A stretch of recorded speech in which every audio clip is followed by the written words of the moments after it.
Bonjour les amis, je vous retrouve aujourd'hui pour évoquer la relation que nous entretenons avec notre corps, ce corps souvent mal aimé et tous ces complexes qui nous pourrissent la vie.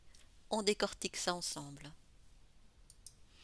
Alors cette fois, nous allons nous éloigner un peu du problème que nous avons évoqué dans une vidéo précédente, à savoir la dysmorphophobie, pour évoquer un mal-être plus courant, plus général, mais pas moins encombrant pour autant, c'est le fait d'avoir une mauvaise image corporelle. Cette vidéo va servir d'introduction à 2 ateliers en ligne: comment se réconcilier avec son corps en 10 étapes et faire la paix avec son corps et vivre en harmonie avec lui. Donc ces 2 ateliers vous proposent des outils pratiques à mettre en œuvre pour avoir un regard bienveillant sur notre véhicule de vie qu'est notre corps. Mais voyons d'abord tous ces complexes qui nous pourrissent la vie et leurs origines possibles. Donc pas à dire, de nos jours, l'insatisfaction physique est monnaie courante, avec sans doute les femmes en tête de peloton. On s'insurge contre nos rides, nos kilos en trop, un petit bourrelet par-ci, un petit bourrelet par-là, des cheveux gris, des cheveux fins, des cheveux bouclés, une cicatrice, un bouton, des seins trop grands ou trop petits, j'en passe et des meilleurs. Non, j'ai pas à faire l'hypocrite non plus. C'est un fait que la société favorise souvent ceux qui ont été davantage gâtés par la nature, et ce notamment dans le milieu professionnel. Oui, mais ces fabuleuses plastiques, encore que c'est relatif, aux mensurations de rêve, ne représentent que 2% de la population. Sur les 98% restants, plus de la moitié va vivre sa vie en ayant plein de complexes et avec la volonté de ressembler aux 2%. De quoi occuper une vie. Alors bien sûr, je ne suis pas en train de dire qu'il faut se laisser aller. Prendre soin de soi avec respect et bienveillance est important. Se mettre en valeur est tout à fait louable. Maintenant, de là à courir après l'impossible et d'y consacrer tout son temps, il y a de la marche. Alors l'occasion de rappeler une petite citation de Marc Aurèle: que la force me soit donnée de supporter ce qui ne peut être changé, et le courage de changer ce qui peut l'être, mais aussi la sagesse de distinguer l'un de l'autre. Alors comment est-ce qu'on pourrait définir une mauvaise image de soi? Donc, il s'agit d'une perception mentale que l'on a de son corps, pas du corps réel. Donc l'image de soi est essentiellement d'ordre affectif et subjectif, et n'est pas nécessairement en lien avec le réel du corps. Donc on peut se sentir énorme et avoir un poids tout à fait normal.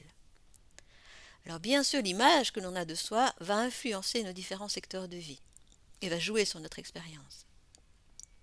Donc avoir une mauvaise image de son corps peut ainsi se traduire de différentes manières, à savoir un manque d'estime de soi, un manque de confiance en soi et en ses capacités physiques, un manque de confiance dans notre relation avec les autres, une retenue dans la sexualité, parfois même une honte, un évitement de certaines sorties ou de certaines situations sociales, alors même que celles-ci pourraient nous faire du bien, un frein dans la séduction ou la construction d'une relation sentimentale, un terrain dépressif et anxieux, une humeur maussade et une plus grande susceptibilité. Donc bref, du simple encombrement à la véritable obsession, une mauvaise image de soi impacte d'une façon ou d'une autre notre vie et est presque devenue la norme dans notre société actuelle. Alors quelques exemples de complexes féminins. Alors ce n'est pas un scoop, en tête de liste la corpulence, même si le poids est considéré comme normal. Donc ce type d'insatisfaction peut apparaître très jeune. C'est vrai que l'adolescence est souvent une période critique, une période clé, puisque le corps prend forme et se métamorphose. Ainsi, une large majorité des jeunes filles interrogées décréteront vouloir être plus minces, avec parfois comme conséquence l'apparition de troubles du comportement alimentaire, qui ont fait l'objet de nombreuses vidéos. Ensuite, les problèmes dermatologiques, la peau grasse, l'acné, c'est aussi sur le podium des préoccupations. Avec l'âge adulte, la gamme de complexes se diversifie, on prend de l'âge, la peau change, le corps se tasse un peu, des problèmes de santé peuvent également s'inviter au cortège. Quelques exemples de complexes masculins: il semblerait que les hommes soient un peu plus satisfaits d'eux-mêmes. Enfants, ce sont surtout des remarques concernant leur poids qui peuvent faire le lit d'une mauvaise image de soi. et ce que celui-ci soit trop élevé ou trop peu. À l'adolescence, la notion de musculature peut s'ajouter.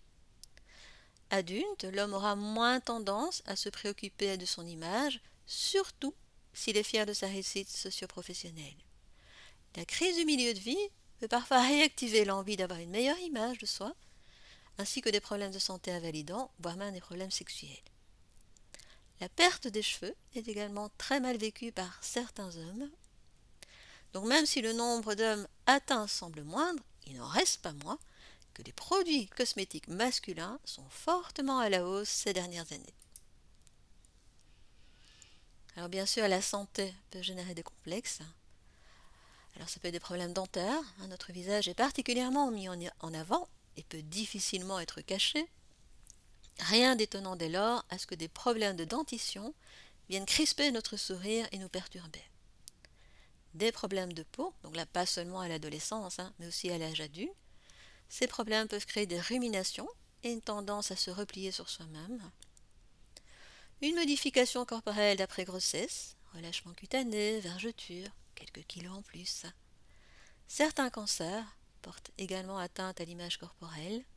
Ça peut aussi être les suites d'un accident, les suites d'une intervention chirurgicale, à cause des cicatrices par exemple, l'apparition de troubles sexuels et la survenue de problèmes urologiques, comme par exemple des problèmes d'incontinence. Alors quels sont les facteurs incriminés? Ils sont multiples. Donc si on retire les problèmes de santé impactant notre aisance corporelle, de multiples causes peuvent entrer en interaction. Donc un déficit d'estime de soi peut engendrer une mauvaise perception de notre corps, mauvaise perception du corps qui à son tour va alimenter une mauvaise estime de soi. La boucle s'auto-alimente à merveille. Un perfectionnisme handicapant qui nous fait courir après un idéal de beauté. Des critiques reçues pendant l'enfance sur le physique, des moqueries, et ce que ce soit dans le milieu scolaire ou le milieu familial. Le problème est parfois accentué si les parents sont déjà fortement axés sur l'importance de la minceur et la beauté physique. Il y aura bien sûr l'influence des pères et leurs remarques. La société qui véhicule si bien les standards de la beauté et l'éloge de la minceur, et ce pas seulement pour des raisons esthétiques. La minceur est parfois associée à tort à des compétences de maîtrise et de dynamisme, comme si les personnes ayant un embonpoint avaient moins de volonté et de détermination, ce qui est faux. Les médias et leurs photos de corps retouchés garantissent zéro défaut. Alors une fois les complexes installés, comment vont-ils s'alimenter? Évidemment, le raisonnement va commencer à faire défaut pour venir nourrir ces complexes et confirmer nos croyances limitantes. Dans un premier temps, par exemple, on va commencer à se comparer. Évidemment, le regard va se porter sur ceux que l'on trouve mieux que nous, sinon c'est pas drôle, et non sur les 98% de personnes humainement imparfaites. On va commencer aussi à s'identifier à ces défauts. C'est-à-dire qu'au lieu de considérer notre ressenti et d'observer que l'on a ce type de pensée critique, on va y coller toute notre identité. Donc j'observe ceci devient je suis ceci.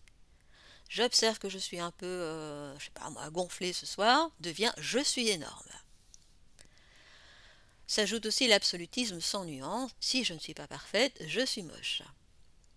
La confusion entre une sensation et le réel, un peu comme je viens de citer, donc je me sens ballonnée ce soir, devient je suis grosse. L'apparition de scénarios catastrophes, tout le monde va voir ce bouton et se moquer de moi.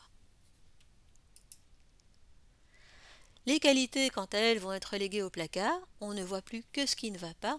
J'ai souvent tendance à dire « tout ce sur quoi j'observe mon attention grandit ». Alors sur quoi voulez-vous porter votre attention? On va bien sûr aboutir à des conclusions erronées et quelque peu hâtives. Donc j'attrape des cheveux gris peut devenir je ne serai plus jamais séduisant. Une mémoire sélective, comme par hasard, ce sont les souvenirs négatifs reliés à notre corps qui auront tendance à revisiter nos états d'âme quand on va mal. Une anticipation anxieuse de ce que ce corps mal aimé pourrait entraîner comme conséquence souvent imaginaires certes, mais Dieu sait que l'imagination est grande dans ce cas. Dans le même ordre d'idées, une petite percée de paranoïa, c'est sûrement de moi qu'on parle. Or, la plupart du temps, les gens pensent avant tout à eux-mêmes plutôt qu'aux autres. Des sentiments de honte, de culpabilité, de frustration, qui vont venir allègrement gâcher nos journées, nos sorties, ou à tout le moins un sentiment de gêne. Une tendance au repli sur soi et à l'évitement de certaines situations sociales, une faculté de développer l'art de bien se dissimuler, et ce qui fait parfois qu'on s'habille comme si on s'habillait avec un sac à patates, des vérifications incessantes devant le miroir ou sur la balance et qui vont aussi empoisonner nos journées. Dans certains cas, le recours à la chirurgie esthétique, mais qui peut devenir vite addictif et ne jamais nous satisfaire. Donc pas la peine de s'étendre davantage pour capter la souffrance que peut engendrer une non-acceptation de notre corps. Pour conclure, et avant de vous proposer des clés, donc la course éperdue vers le corps idéal cause bien des dégâts dans la vie de nombreuses personnes. Cet envahissement des défauts perçus, réels ou imaginaires, vient parasiter nos autres secteurs de vie. Tout cela en se comparant à des corps de dieux et de déesses qui ne représentent que 2% de la population mondiale. Et encore, la beauté est subjective, ces corps de dieux et de déesses ne sont pas nécessairement perçus comme tels par chacun. Et dieux et déesses qui finalement, étant humains, verront aussi leur corps vieillir et prendre les marques du temps qui passe. Je vous provoque un peu, c'est vrai, car je suis la première à souligner l'importance de prendre soin de soi. Donc un projet bien-être pour votre corps, oui à 100%, un projet contraignant et dictatorial, non. La bienveillance sera toujours beaucoup plus efficace pour avancer que la honte et la critique. C'est donc un chemin de réconciliation avec vous-même que je vous propose. Alors justement, comment on fait pour sortir de ce marasme dans lequel on est englué?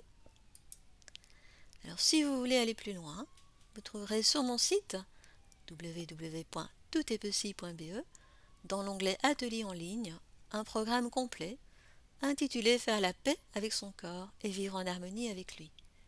Il y a aussi un autre programme, Comment se réconcilier avec son corps en 10 étapes, les deux programmes étant très différents et complémentaires. Qu'est-ce que vous trouverez dans ce programme? Notamment, parce qu'il y aura bien d'autres choses, je vous le résume, donc l'influence de la société sur le poids et l'image de soi.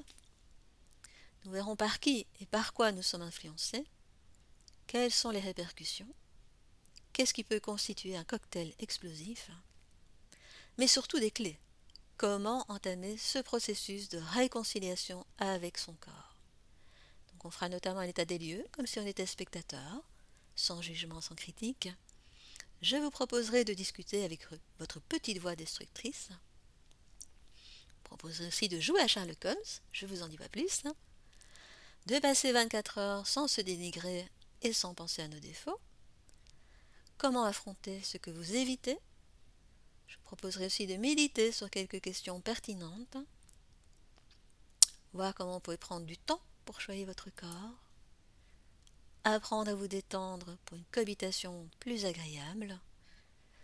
Nous verrons aussi comment abandonner certains gestes complètement inutiles. Nous verrons ensuite comment remballer les 4 premiers cavaliers de destruction massive, comment retrouver de l'énergie, comment remballer les 4 derniers cavaliers de destruction massive, et je vous ferai l'illustration d'une journée entière, quand l'amour conditionnel est aux commandes, et l'illustration d'une journée entière, quand l'amour inconditionnel est aux commandes. Je vous rappellerai aussi que vous n'êtes pas vos pensées, et je vous proposerai de transformer la voix démolisseuse en voix amie.